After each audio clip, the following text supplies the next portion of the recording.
In the first part, we focused on business viability. The business model canvas helps you understand your business environment and define the value you deliver to your customers. In the second part, we will focus on human desirability. You will learn how design thinking helps you understand your customers' needs. Let's start with a short story. Design thinking is a term that is somewhat controversial, particularly the thinking part. Let's start with a popular view of the creative process. I call this view as the Moses myth.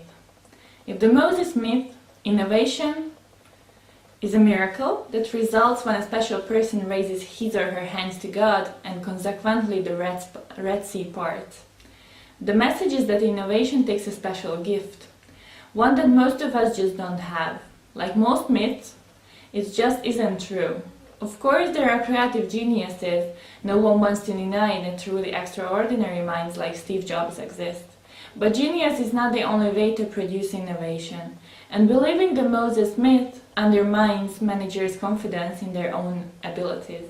And what I want to do is just ask for equal time to tell a different version of the story of innovation and where it comes from. This is the view of the creative process that was offered by an employee of Apple a few years ago, and it is one of my favorites. Not because I agree with it, but because it captures the Moses myth beautifully. In this story, innovation is a black box, and the ability to think creatively is a mysterious one that belongs to a special class of people. Now we are going to respectfully disagree with that story and tell a different one.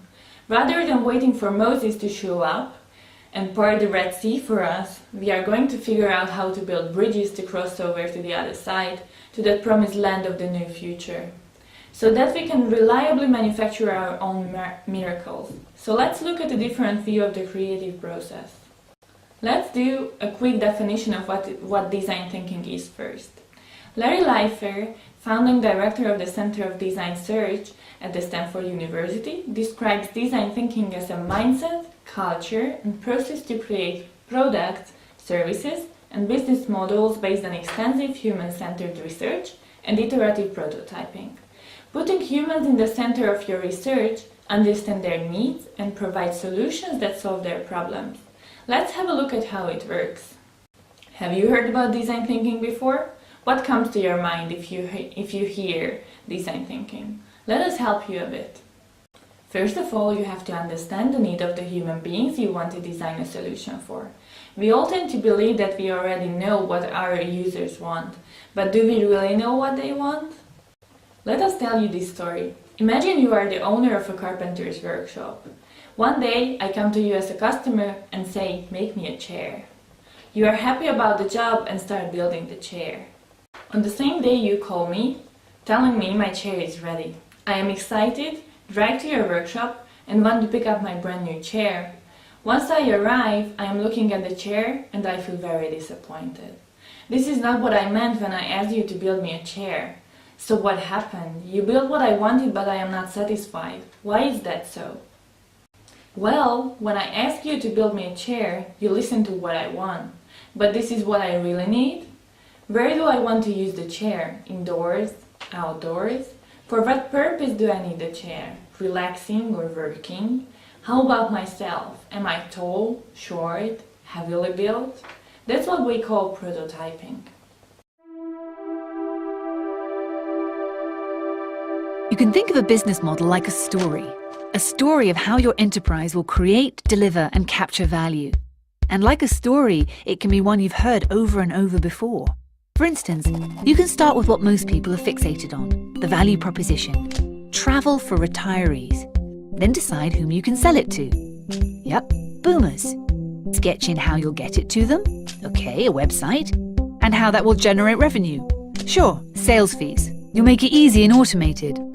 Next, you figure out what key resources you need to offer all that, like a reliable website and brand recognition. Carl's thinking his key activities will be marketing, website, and maintenance, and then partners will do the booking. And finally, where your costs will come from. Sales, marketing, platform development, all that will cost you. There you go, your first model. But don't expect a medal or a breakthrough. Predictable models can work, but rarely give you a competitive advantage, so don't fall in love with your first idea. To compete in a world where the best model wins, you'll need to think harder and explore alternatives. For example, prototype a model where you give away your value proposition for free. This will instantly change everything. You might not find this model realistic, but exploring it will force you to think hard about potential alternatives.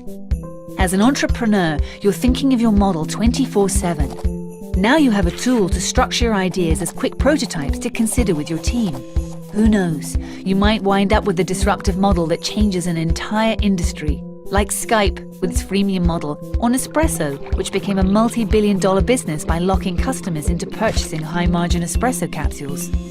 In fact, understanding innovative or simply successful business models in other industries can be a great place to start getting to your breakthrough. There's no right or wrong way to do it, just 3 rules to start with. First, focus on the business model, not just your product, technology, or service. Second, don't fall in love with your first models. The best models are built on clever, unexpected elements, and that comes from creating many less obvious versions. Which leads to the third rule: iterate rapidly and test your models early, in the real world. How do you do that? Don't worry, guys. We're about to learn all about the real world beyond our canvas.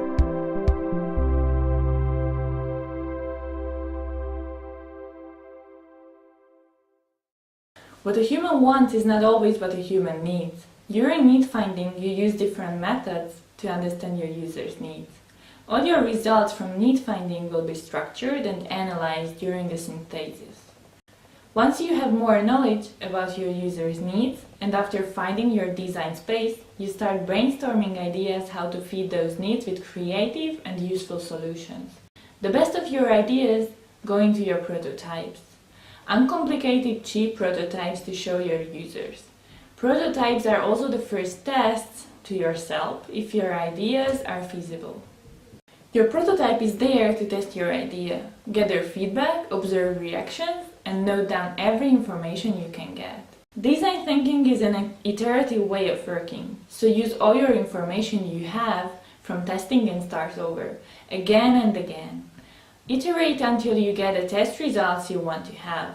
Then you are on the right way to create something that really has an impact and solves someone's problems.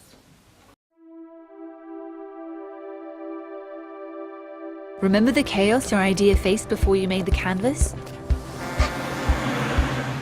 Well, you've tamed some of it by mapping the elements that are mostly within your control. But the world out there is full of threats, constraints, and opportunities beyond your control. They create the environment in which you'll design and build your business model, and in which your business will fight for survival every day. Just because you can't control these factors doesn't mean you can't and shouldn't account for them in your model. Doing so will help prepare your model for threats, ready it for changing legal constraints, and prime it to jump on innovations. Let's see how mapping the environment will affect the Boomer travel agency model. On the right, you'll map market forces, everything related to the customer segments you've selected. Ask yourself, which other segments are there? Which ones are the most lucrative? Looks like Beth's discovered a segment of boomers with a range of disposable wealth. You could ask, which segments are growing, and what do they most want? And why might your customers resist? Okay, good. Boomers have trouble adapting to new technology.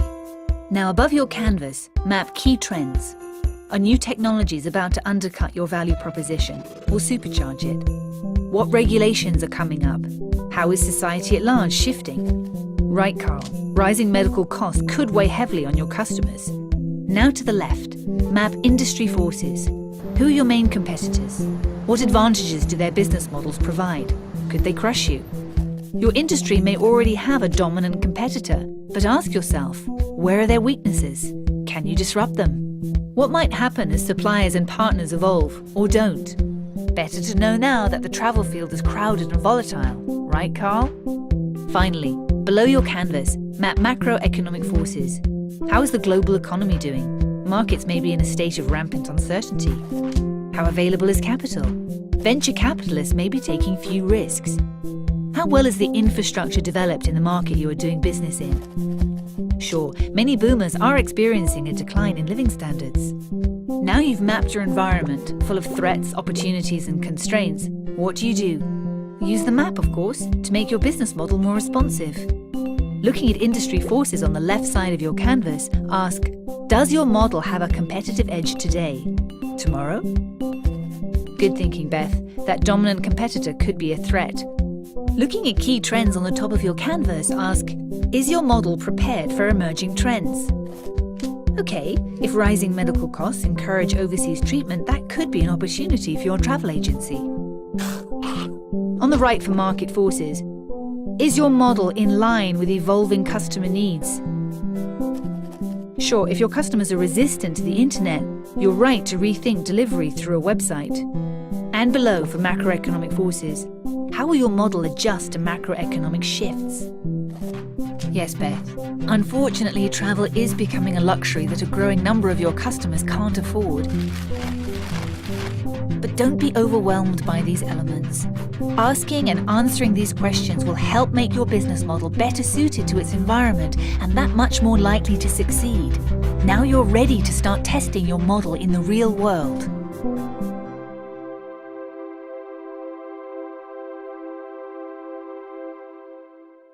Let's have a closer look at the first step of need finding. First, you must decide who your target group is you want to understand. If you decide to enter the office chair business, office workers, assistants, and their managers might be the group of people you want to observe. Think about the questions you want to ask them. Define open questions that animate your users to talk a lot. Go to their workplace to observe their habits and behaviors. Write down everything you experience and take pictures. This part is so important as it is the foundation for the solution you will provide later on. Once you come back from a lot of user research, you have to structure your information. Go through your notes and find pain points, needs, and insights. It is important to write each of them down separately on Post-it. This way you can move and cluster your information more easily. Try to find core areas which drive into opportunity areas. Those opportunity areas are the ones you want to design solutions for. Once you have found your opportunity areas, define the persona you want to design a solution for. A persona is the archetype of a group of people that represent the typical nature and behaviors of them. After that, define the point of view. The point of view is your unique design, vision, that you created based on your discoveries during your need finding. Both the persona and the point of view help you to focus on solving one of the problems of one group of people at the same time. Once you have your persona and point of view, you start brainstorming ideas on how you could possibly solve the persona's problem. Don't be biased by restrictions or by budget. Every idea is a good idea. You can select later on what is possible and what isn't. Now it's time to choose the best and most promising ideas from brainstorming and combine them in a low-fidelity prototyping. Your first versions of the prototype should really be simple and cheap, as there is a very big chance you will throw it away after testing it. Use paper to describe a service, think about roleplay to express your solution, and scribble your workflow. There are many ways to create a prototype. The most important criteria is that you can interact with your users and let them experience your idea. Once you finish your prototype, you want to test it to gather early feedback. It is key that you try to receive open feedback and not to sell your prototype. Of course, this is your baby and no one likes to hear that your baby is bad or ugly. But this is the unique chance to really understand if your solution is the problem or not. Try to find critical testers, note down what they like and what they dislike. What was unclear? Did you get new ideas? All this information is very important to the next step. Alright, you've got your model, you made your best guess, it's time to fail.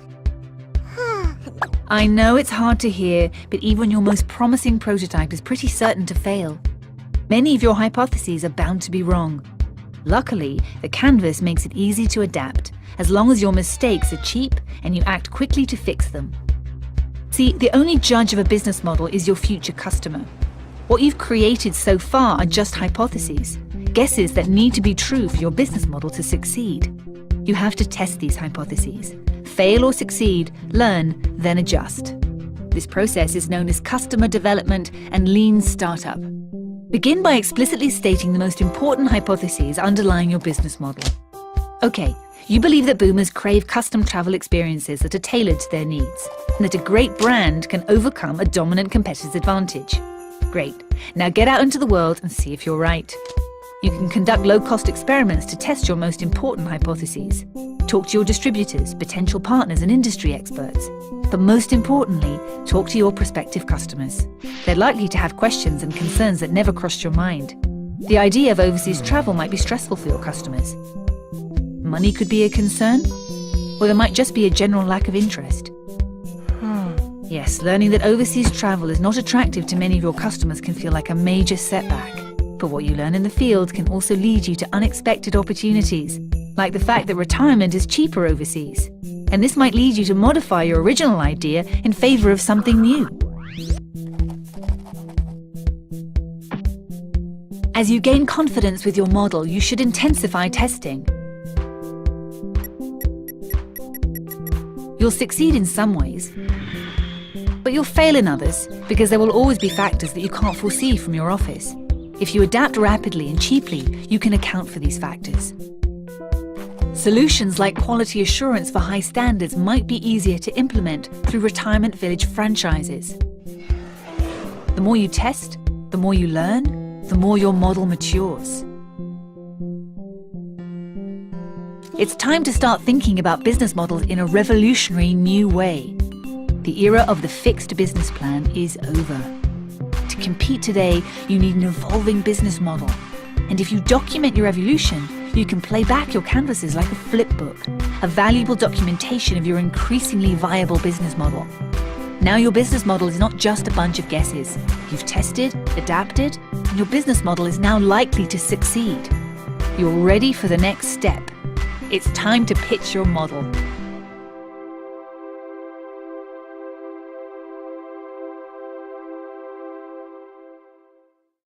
This next step is to start over and to redesign your solution based on the feedback you gathered during testing.